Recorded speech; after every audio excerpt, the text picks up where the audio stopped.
Alright, people. Literally, just settling down for the evening and, thinking, nothing's going to happen. I've got some videos planned in the pipeline, one to come out tomorrow. And then I see this, right? I see this being shared on Twitter and people talking about Joshua getting the new trainer. And I'm like, what is there? Now, I knew he was at the Grand Prix. He was interviewed by Martin Brundle on the grid walk. He's bought a stake in Alpine, the F1 team. Don't know why you buy a stake with them. They're not a particularly good team, but AO. Him and a lot of other people have bought a stake in them. Again, not a particularly good team, but AO. It's his money. He was interviewed by Martin Brundle talking about this, that and the other. He was also interviewed by BBC Sport. And they have the article here. They're talking about basically Anthony Joshua. He's talking about Deontay Wilder.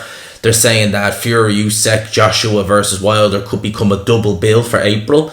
I mean, that would, as I've said several times about them both sharing the bill, the money, good lord. But it says he's likely to fight in December. Now, wait till you hear this. I'm going to read this article here verbatim. This is what Joshua said. So, it says Joshua said he plans to fight in December in London, probably at the O2 Arena or the Wembley Arena, the OVO Arena, against an unnamed opponent, before then taking on Deontay Wilder. For an event, that's good, the potential double bill.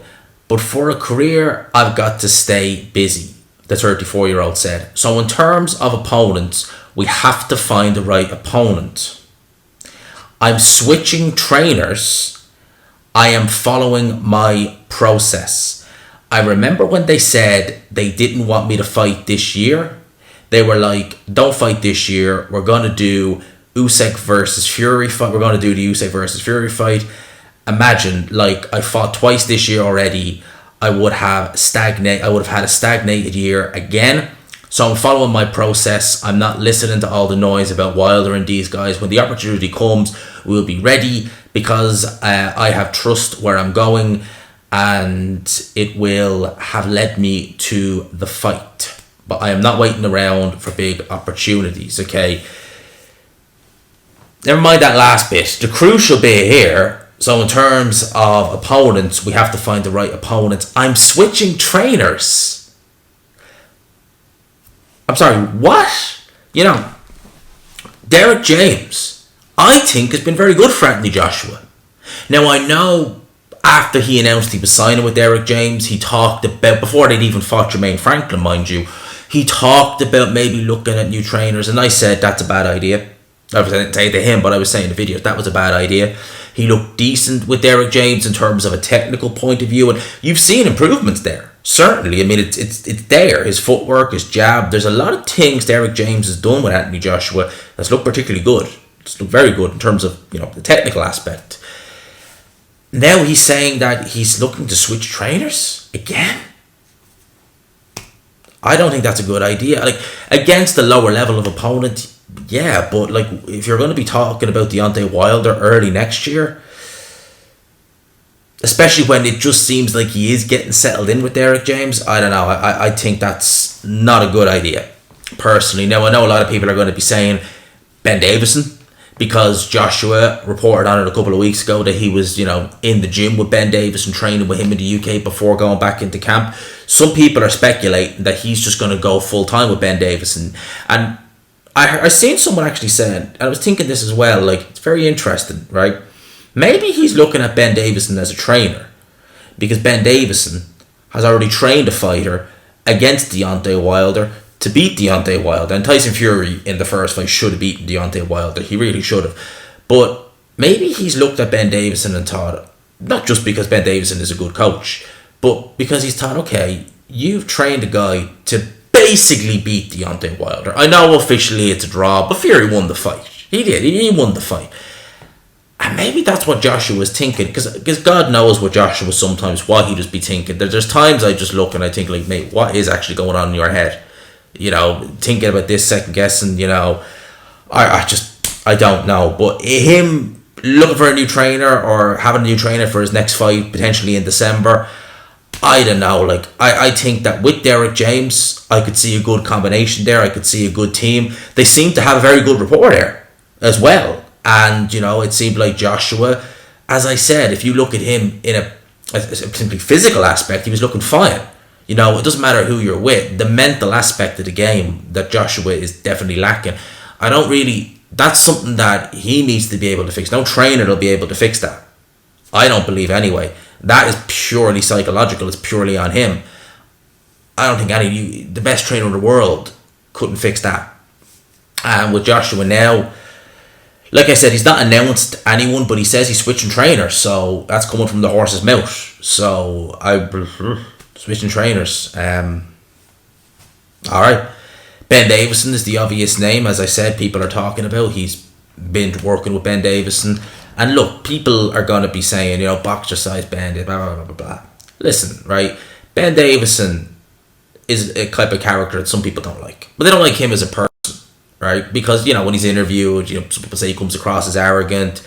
He doesn't take criticism particularly well, and, he tends to bite back. And look, I remember when Ben Davidson first came about, I remember Hatman spoke about this, and he actually had beef. Well, not beef, that's the wrong word, but he had back and forth to Ben Davidson on Twitter over it, when Hatman was saying at the time, because Ben Davidson was unknown.